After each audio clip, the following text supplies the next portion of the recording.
नमस्कार। Janaki FM 106 megahertz Janaki समाचार में अपने के स्वागत है। इस राजन से सुनल जाऊ समाचार। एखनु का मुख्य समाचार।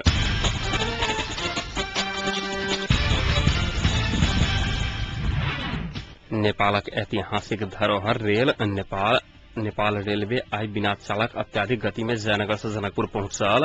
अध्यादेश से देश चलानाय बाध्यता रहल प्रधानमंत्री डॉक्टर बाबूराम भट्टराय कहब। जनकपुरक मिड कैंपस फेर से एक बेर विवाद में कैंपस प्रशासन एकटा छात्र संघ चालक दुर्व्यवहार सहमति सरकार के बाद निर्वाचन के निष्कर्ष लागत सभापति कोयला के कहब। आ बाबा रामदेव एकांत आवास में नेपालक ऐतिहासिक धरोहर नेपाल रेलवे आई बिना चालक ट्रेन जयनगर से जनकपुर पहुंचला। जयनगर से 3:40 में खुजा वाला ट्रेन बिना ट्रेन चालक के जनकपुर पहुंचला। जनकपुर में ट्रेनक इंजन के सह चालक जगदीश खतवे इंजन स्टार्ट कर से पहले इंजनक प्राविधिक काज एयर छोड़ाक स्टेशन पर जाइते ट्रेन अपने आप स्टार्ट भक रेलवे लाइन पर दौड़ा लागल। ट्रेनक मुख्य चालक रशीद कबाड़ी जानकारी देने आई। ट्रेनक डिब्बा में यात्रा कर पैसेंजर सब बैसल समय 81 ट्रेन 3:09 में स्टार्ट भक जनकपुर पहुंचल छल। ट्रेनक मुख्य चालक रशीद कबाड़ी बाजार गेल समय सहायक चालक इंजन के प्राविधिक काज एयर छोड़ाक इंजन में मोबिल धक स्टेशन में मोबिल के डिब्बा राख जाइते ट्रेन डिब्बा छोड़ ट्रेन पर दौड़ा लागल। ट्रेन 55 के गति में 3:09 में स्टार्ट भक 3:45 में जनकपुर पहुंचल छल। जनकपुर में स्थानीय युवा सबके सहयोग से ट्रेन के रोकल गेल आ ओ सब ईटा पत्थर बाउल सहितक चीज सब ट्रेन के पटरी पर राख ट्रेन के रोकने छल। एहि घटना से कोनो प्रकार का मानवीय क्षति नहीं भेल बताओल गेल। मुदा एहि घटना के छानबीन कऽ चालक ऊपर कार्रवाई कयल जायत रेलवे के नियमित प्रबंधक रामेश्वर यादव जानकारी देने छथि। अब यो सम्बन्धमा म जानकारी छैन होइन, ड्राइभरलाई र हेल्परहरूलाई बोलाएर यो छानबिन गर्छौं। दोषीलाई त कारबाही गर्नुपर्छ नि, कारबाही हुन्छ। एमहर ए घटना के पता चलते धुमसाक सीडीओ बसंत गौतम रेलवे स्टेशन पर पहुंचल छलाइत। रेलवे में यात्रा करे के लिए डिब्बा में बैसल यात्री सब जयनगर में छूटल आ इंजन जनकपुर पहुंचलाक बाद यात्री सब समस्या में पड़ल। रेलवे अपने आप चललाक बाद सब सांसो आश्चर्य में पड़ल। रेलवे के एहन जटिल घटना आ परिस्थिति पहिल बेर रहल प्रत्यक्षदर्शी सब बतबैछाइत। ब्रेक बुझाए फैले की केना संहार में नहीं भेले ना, हम सब पूरा रेल के पटरी जे पुरना हम सब धैली हुई है, वो ट्रैक पर धरा के कारण वो सब रोक ले। ड्राइवर नहीं चले 50, 60, 70 की स्पीड में चले। बोगी तो कुछ नहीं खाली यहाँ ड्राइवर चले की टूटी छले ड्राइवर केना गियर में छोड़ देने छले गाड़ी की। अब की केना की भेले तो ड्राइवर के गलती से एना भेल छै। अब मेन तो इन्हें ड्राइवर के गलती छै कि लापरवाही से काम कर रहे। नेपाल में नियम है, कानून है, मनमाना कर रहे। वही हिसाब से अहाँ के गाड़ी के मतलब ड्राइवर के हाथ जिम्मेवारी हुई न, गाड़ी जिम्मेवारी के काम तो ड्राइवर नहीं चलती। तो मेन दोष सीट अहाँ के ड्राइवर जयनगर में 3:20 में स्टार्ट गर्दाखेरि फाइदा भयो गाड़ी चाहिँ नि, बिना ड्राइभरको इंजिन आफै स्टार्ट भयो। जयनगर छुटे गाड़ी 50 की स्पीड में आएर जनकपुरको प्लेटफर्म आएर यसमा दोषी न ड्राइभर छ न कोही छ। यो इन्जिनको गडबडीले गर्दाखेरि यो इन्जिन चाहिँ आफ्नो उसबाट चाहिँ पदिनबाट भागेको।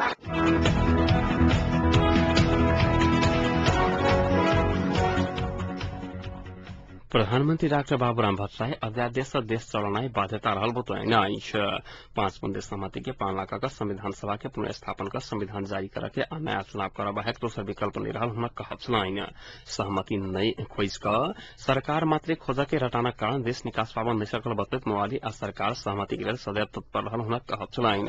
एक हफ्ता लेल संविधान सभा के समय थैप संविधान लनाई सबसे उत्तम हैत कहत प्रधानमंत्री भट्टराय ओहि के लिए माओवादी तैयार रहल उल्लेख कैने छलखिन। एमाले कांग्रेस सरकार के मुख्य विषय बनला कारण समाधान होबन नहीं सकल बतबैत वो सहमति कखा अला पर अपने राजीनामा देव तैयार हल स्पष्ट कैने छलखिन।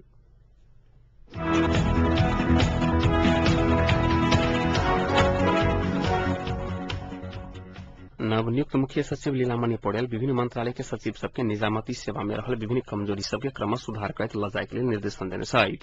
पौडेल आई से मुख्य सचिव के कार्यालय सिंहदरबार में औपचारिक रूप में पदभार ग्रहण कलाक बाद सचिव सबके निर्देशन देने छलखिन। देश में सुशासन कायम करक लेल संपूर्ण कर्मचारी सबके अपन अपन जिम्मेवारी वहन करके धारणा मुख्य सचिव पौडेल रखने छथि। 2063 साल साउन 22 में निजामती प्रशासन के उच्च पद में पदोन्नति भेल माधव प्रसाद घिमिरे 3 वर्ष पदावधि पूरा कऽ अवकाश पौने छलखिन। घिमिरे छुट्टी में बैसला बनलाक बाद साउन 14 गते बैसल नेपाल सरकार मंत्री परिषद के बैशार आइसा लागू हो बजाका पौडेल के मुख्य सचिव में पदोन्नति कैन गेल रहाइक पौडेल के कैम मुख्य सचिव छनौट करा के प्रक्रिया गलत रहल कह मुख्य सचिव के दावी करत आयल 5 गोटे सचिव सब राजीनामा से हो देने सहित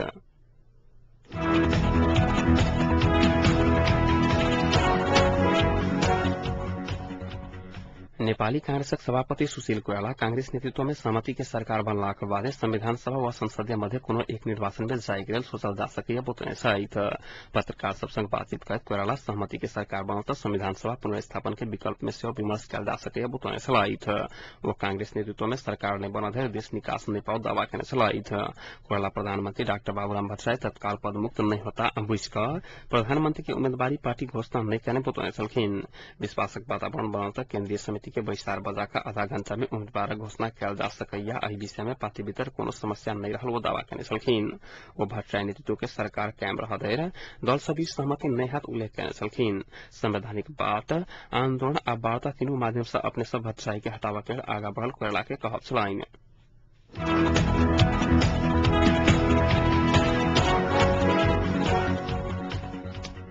अख्तियार दुरुपयोग अनुसंधान आयोग सरकारी पोशाक में लगावे वाला कर्मचारी के कार्यालय प्रवेश में रोक लगावा सरकार के निर्देशन सहित पत्राचार करने आइश आयोग आई विशाल वैशाल मुख्य सचिव लीलामणि पौडेल सहित सचिव सबके पत्र लिखकर सरकारी पोशाक में लगावे वाला कर्मचारी के कार्यालय प्रवेश में रोक लगावा के निर्देशन देने अख्तियारक प्रवक्ता ईश्वरी पौडेल जानकारी देने सहित पत्र में पोशाक नहीं लगाकर आवे वाला कर्मचारी के जिम्मेवारी समेत नहीं देवा के निर्देशन दिल गला आइश भत्ता नहीं लकर निर्धारित पोशाक में लगावे वाला कर्मचारी तथा शिक्षक के अनिवार्य पोशाक लगावा कहल गला आइश आचार संहिता में यदि नहीं रहल वही की व्यवस्था समेत कर कहल गला सरकारी कर्मचारी कार्यालय समय में समेत कार्यालय में नहीं रह रहल आ नागरिक के कार्य संपादन में ध्यान नहीं द रहल उपराग इलाहाबाद मंत्रालय सबके पत्राचार कयल गेल प्रवक्ता पौडेल जानकारी देने सहित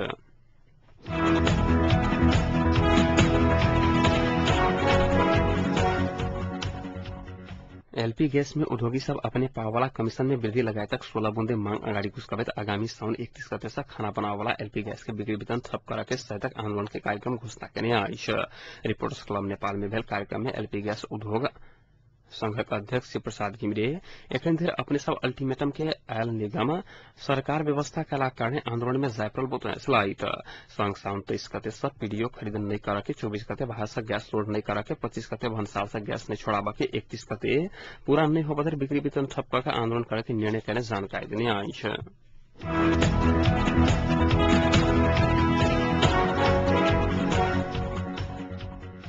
परसों भोरे में डोरपाटन में डोरनी के किनारे में मृतावस्था में भेटल डोरपाटन प्रहरी चौकी के 80 नरबहादुर छेत्री के अपने सहकर्मी द्वारा हत्या भेल रहस्य बहरायल आइछ पर्वतगत रहल एखन किछु दिन से बागलू के डोरपाटन में पुलिस चौकी में कार्यरत रहल छेत्री के संग से पुलिस जवान खेरमान पौडेल सामान्य विवादक कारण हत्या भेल खुलासा भेल आइछ जने पूर्णिमा के दिन डोरपाटन में डोर बड़ा मंदिर में लागल मेला में ड्यूटी खटल 9 गोटी के टोली मध्य ड्यूटी समाप्त कर घर घुरा के क्रम में मृतक छेत्री आ पुलिस जवान पौडेल नजदीक भट्टी में मदिरा सेवन करने आ सामान्य विवाद के विषय भेलाक बाद छेत्री के हत्या करने पौडेल स्वीकार आइछ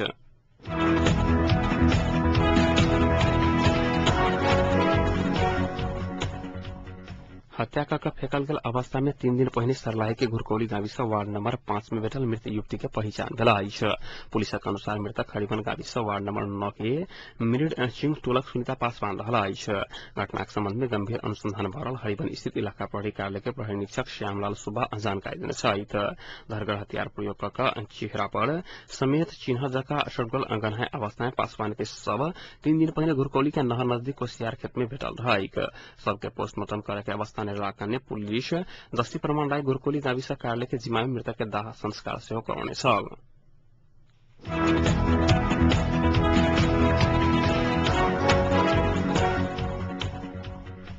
जनकपुरक मीट कैंपस फिर से एक बेर विवाद में आला आइछ अपना विरोध में संचार माध्यम समय समाचार संप्रेषण कराने कहत कैंपस प्रशासन एक छात्र संग दुर्व्यवहार करने आरोप लगाओल गेल प्रस्तुत सहकर्मी धैर्यकांत द्वारा तैयार कल गेल रिपोर्ट उच्च माध्यमिक शिक्षा परिषद द्वारा लेल गेल छात्रवृत्ति परीक्षा में उत्तीर्ण विद्यार्थी निजी उच्च माध्यमिक विद्यालय तरफ से प्रताड़ित भ रहल अछि। जनकपुरक विसारा चौक स्थित मीट कैंपस अपना विरुद्धक समाचार संचार माध्यम के देने कहत छात्रवृत्ति परीक्षा में उत्तीर्ण आशिक अली नामक विद्यार्थी संग दुर्व्यवहार करने आरोप लगाओल गेल अछि। छात्रवृत्ति परीक्षा में उत्तीर्ण कयलाक बादो नामांकन फॉर्म के नाम से 400 रुपया कैंपस लेने एवं अतिरिक्त 8,000 रुपया मांग कयल गेल कहैत समाचार संप्रेषण करने कहैत कैंपस में दुर्व्यवहार कयल गेल अली के आरोप छै। मीट कैंपस पहुंचला के बाद कोन प्रकारक व्यवहार कयल गेल सुनबैत छात्र अली। फर्स्ट बार में मिशन छिड़लिए कैंपस में कहल के कथी मतलब हम सर लगे लिए बैठल छले, सर लगे लिए विद्यार्थी सुनबे चल जाय छले। सर से पूछलिए हम सर को केना है सर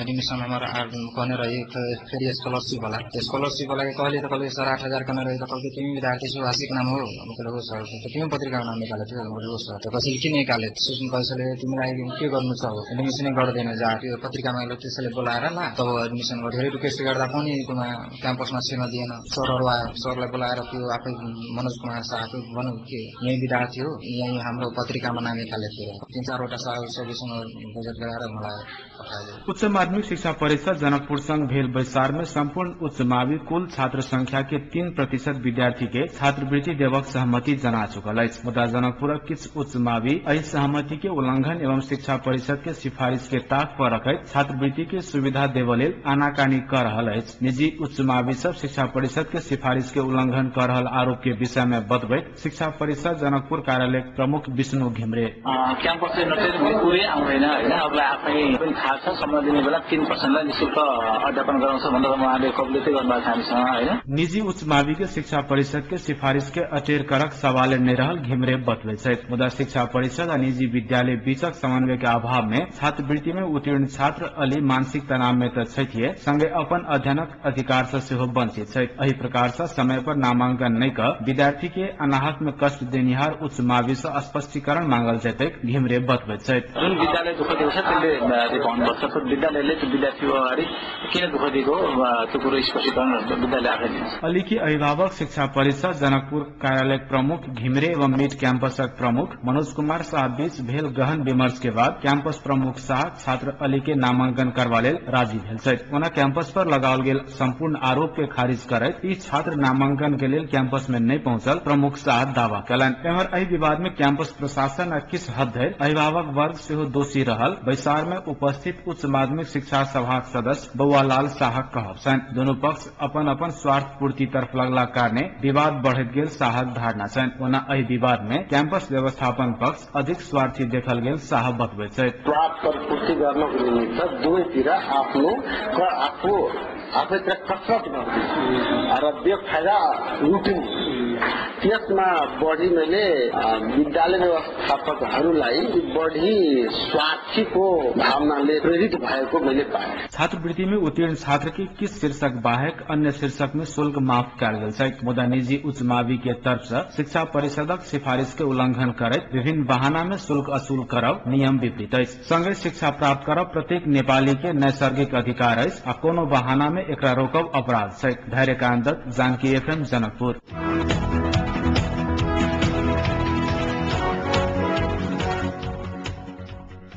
कालाधन के मुद्दा उठाने योग गुरु बाबा रामदेव एकांत वास में गेल छथि।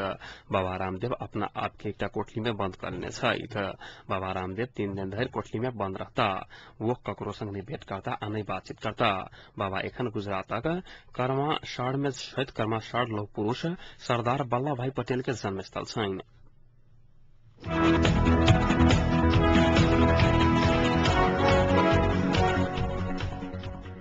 जयनगर मुख्यालय अंतर्गत जयनगर शहरी क्षेत्र में खुलेआम खाना बनावे वाला गैस में कालाबाजारी भ रहल अछि। जयनगर शिवम टाकिज के सामने रहल सपना गैस प्राइवेट लिमिटेड के कर्मचारी के मनमानी से ओतुका घरेलू गैस के उपभोक्ता से परेशानी उठाबा बाध्य भेल अछि।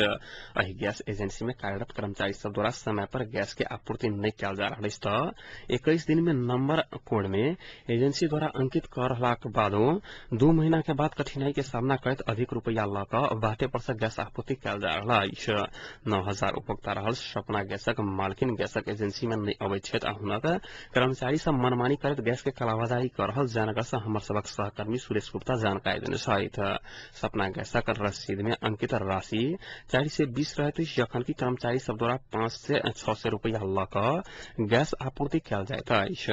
गैस एजेंसी के कर्मचारी द्वारा कालाबाजारी करबा लेल राति में गैस पठाओल जाइत अछि।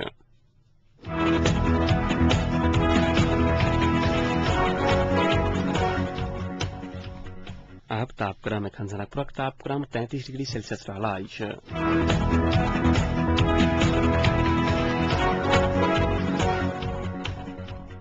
प्रमुख समाचार अंत में पुनः एक बेर फेर सँ।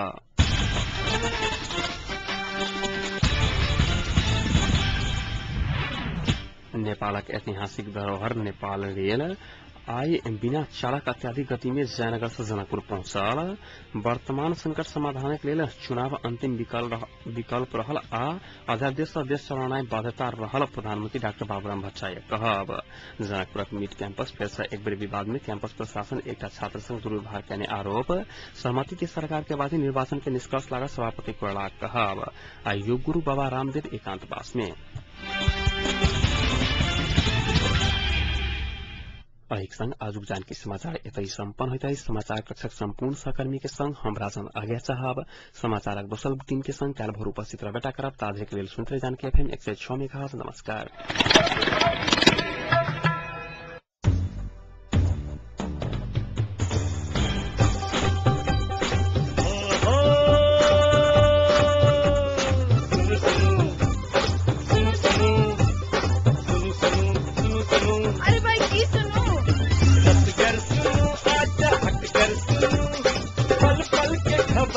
बैसल जानकी यदियम सदकन अही सबके मन माफी कपन बात ऐसा सुनो। जानकी यदियम सदकन अही सबके मन माफी कपन बात ऐसा सुनो। सुनो सुनो। मिथिलांचल गर्व जानकी यदियम 106 मेगा।